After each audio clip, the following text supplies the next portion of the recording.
ONWARD Headhunting is the source for elite M&A, operations, and finance executive talent exclusively for private equity funds and their high-growth portfolio companies. When top-tier leadership seems impossible to find, ONWARD delivers with speed and accuracy. This is retained search built to shape the future of your most important assets. Learn more on LinkedIn or visit onwardheadhunting.com to start the conversation. And let's move your most critical executive searches onward.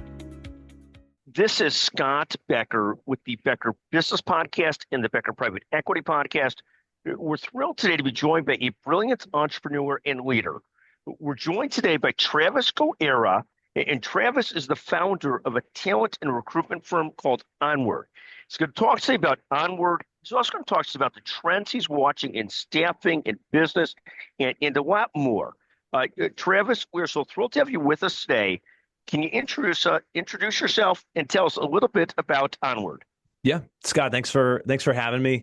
As you mentioned, I'm Travis Guerra, founder of ONWARD Headhunting. We're a boutique healthcare-only retained search shop based in the heart of Nashville, the healthcare city here in the Southeast. So we exclusively serve private equity funds and their portfolio companies by headhunting C-level and director-level talent in really three specific verticals. Those would be corporate development and M&A, strategic and corporate finance, and then operations. And talk a little bit about, first, I mean, Nashville is the healthcare sort of capital, business capital of the world. Talk about how did you get started? What was it like starting your own business? Was that anxiety-ridden? Was that nerve-wracking? Was it just pure excitement? You've got a great positive attitude. But talk a bit about getting started and a little bit about the Nashville healthcare business situation. Yeah, for sure. So, as I like to say, my first big boy job coming out of undergrad, which was here in Nashville, was with the advisory board company. So they had a large consulting business that they had acquired and then brought on to the organization. And I started there serving within the healthcare consulting vertical. And as all good healthcare assets or healthcare adjacent assets go the way, Optum eventually bought us, and I stayed through a transitionary period, but knew that my long-term wasn't to stay with that organization. And through a series of events, was connected with somebody that had a recruiting firm based in Nashville, focused kind of across industries. And while I really loved healthcare and have, with ONWARD, really established our core focus being healthcare, I started there and really recruited across a little bit of everything, learned the process, how to get deals done, and then found a draw both from an entrepreneurial standpoint, but also from a niche standpoint of wanting to start ONWARD, focus only on healthcare, and then really attack C-level to director level positions with the best organizations out there, private equity, some family office as well, but really cut that niche out about 2 years ago when we started ONWARD. It's been helpful from my end because advisory board had a great employee base. A lot of those individuals went out to start their own healthcare companies. So in a lot of ways, I've been able to serve prior colleagues as they've launched businesses very specific to healthcare. And so that's been a really kind of good symbiotic relationship. You never know who in your early career you'll cross paths with later and be able to do business together and help each other win, which has been really special. It's really fantastic. And I've gotten to know you over the last few years, and you've got an amazing positivity and energy level. And it probably leads to a lot of entrepreneurial success, quite frankly. Talk a little bit about the trends you're watching currently. What trends you see in employment right now? I mean, we look at sort of the macro level. You're looking at very specifically private equity, healthcare, and healthcare. What trends are you watching, and what do things look like? Yeah. So some of the things that I follow, LinkedIn being a pretty good guide for white collar professional roles. They do have us down year over year, about 8% or so. Some of that is driven from multiple industries. That's kind of a total conglomerate. When they carve out healthcare alone, healthcare is actually shows the least decline, which I've also seen from our client base. And if we're really thinking, hiring has become a little more strategic than broad, right? So 2019 to call it 2020, it was if you had a pulse, somebody wanted to employ you. Now, 23, 24 were pretty quiet, but now we're definitely seeing that trend to hiring more strategically. Especially with the space that we serve, C-level to director level, there's still a high demand for that talent, that expertise. When an organization is thinking, do we need 10 staff accountants? Maybe we could do it with 6, right? Now, when they think, their executive team, could they do it without a CFO? Definitely not. Can that CFO do it without a really strong vice president of strategic finance or corporate development? Think of the chief development officer. He has to have a really capable, well built out team below him. And those are the roles we serve. So overall, it's been rather positive. I would also say our sample size, going back to being an entrepreneur and starting Onward in the kind of the spring of 2024, we have actually year over year, we've actually doubled our revenue. So we are on a great trajectory. Again, sample size is small, just about 2 years. But knowing that when you start anything, there's a lot of effort that's put into the back office, standardizing processes, getting people to really know who you even are. A quote by Alex Hormozy is that I really like is the worst thing for your business is for nobody to know that you exist, right? And so spent a lot of time, the first year really diving into my network and expanding it. I would say since the beginning of this year, we've had a lot more traction, a lot more inbound outreach, which is ultimately the goal. A good mix of outbound, a good mix of inbound, and then close deals and serve clients really well and create a great reputation as a premium retained headhunting shop for healthcare clients. No, it's really fantastic, and I've watched you connect and grow, and it's great fun to watch. So congratulations. When you had mentioned just a couple of years ago, people could put up their hand and get hired. Now the job market's a little bit tighter. There seems to be a generation of young professionals that got engaged in this concept of being able to job hop regularly. What's your thought on sort of job hopping versus staying someplace a few years? How do you sort of think about and look at those issues? Yeah. This is one you and I think went back and forth on briefly on X a few weeks ago. And man, that is one of the biggest challenges for me is seeing great, sharp individuals who for the last 3 roles have stayed less than 18 months, right? A benefit of being healthcare specific is that we understand some of the macro and micro trends within the industry, certain organizations losing funding, maybe falling short on goals and having to reduce headcount, the kind of that laid off or let go scenario, right? And so it's really important with individuals that have short stints to dive in and understand why those movements are occurring. Some individuals, especially when you've been doing this for so long, you can take a pretty quick pulse and understand that, they can only blame other people so many times until you start to really question, hey, you know what? I think you'd be a flight risk for one of our clients. We expect our placements to stay for anywhere between 2 to 5 years. That is when a candidate, I think right at about 2, they understand the organization. They can actually start to see opportunities to move up instead of moving out. And we want candidates placed who are excited about staying for the long term, seeing something grow. We also understand some of those trends of, hey, this company sold and I know they reduced headcount on their corporate development team or operations team, or they got bought by a strategic and that strategic didn't have a need for this well built out finance team. And so we understand that you'll let go or laid off for that reason. And that's really a benefit for working with a industry specific firm.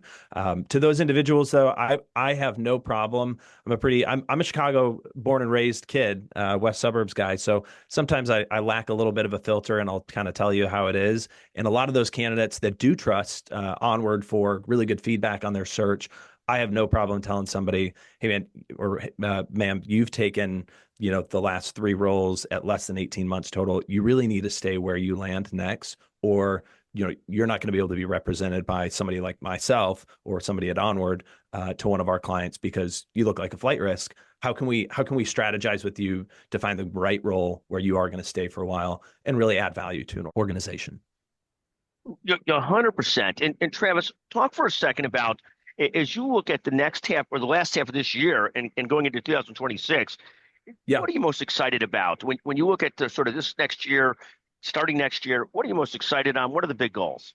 Yeah. So I mean, I think from a market standpoint, businesses, the positive is that businesses are no longer slashing headcount. I think we've reached a pretty strong equilibrium. They're not hiring mass either. But I think as we look into 2026, the one big beautiful bill has been passed. I know you've had other guests on talking about this creating kind of a framework for healthcare policy and how government will be spending dollars across Medicare, Medicaid, and that creates some stability for our clients. So I think that's good.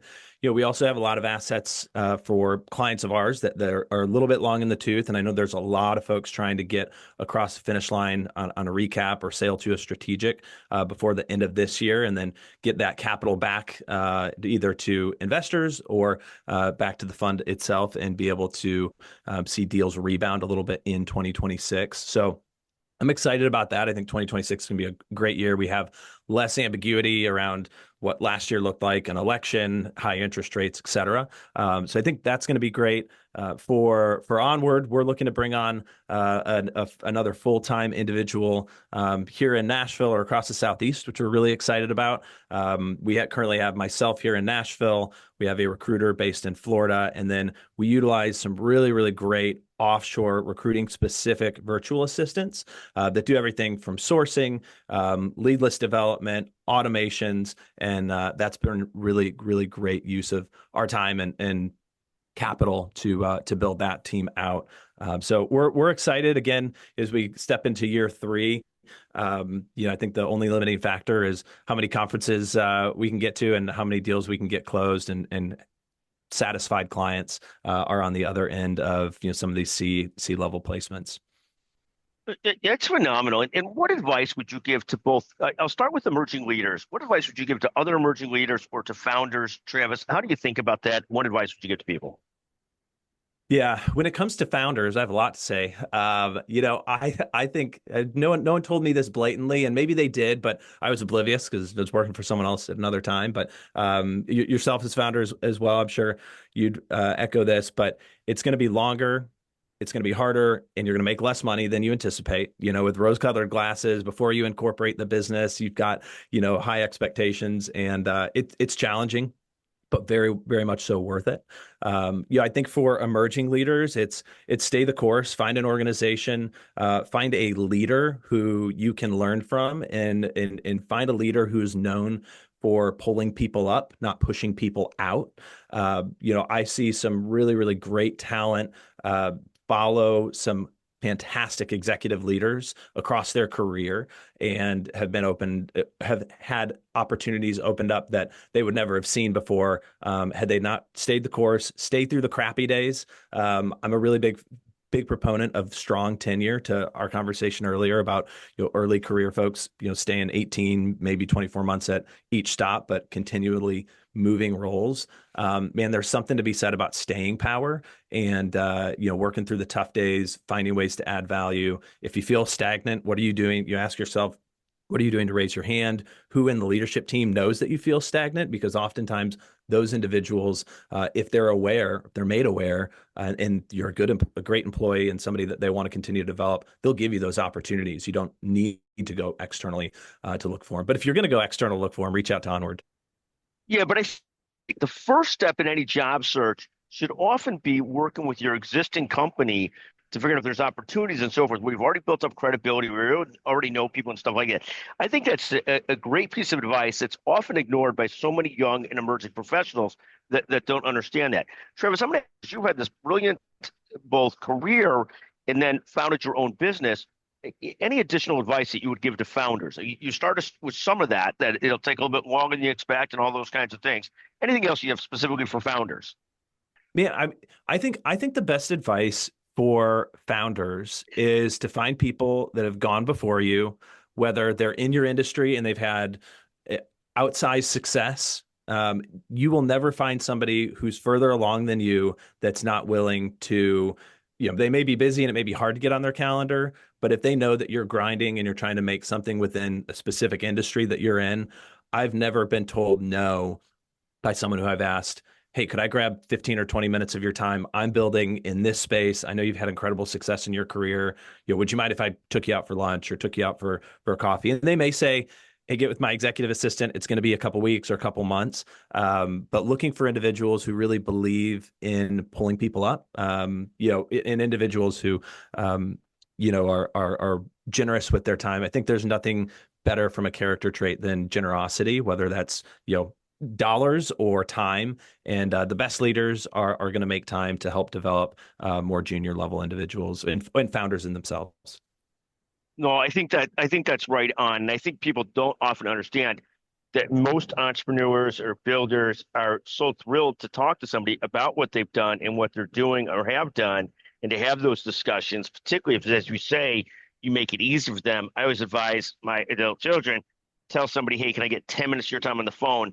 Don't make it hard for the person. Like when somebody calls and says, can I take you out golfing for 4 hours?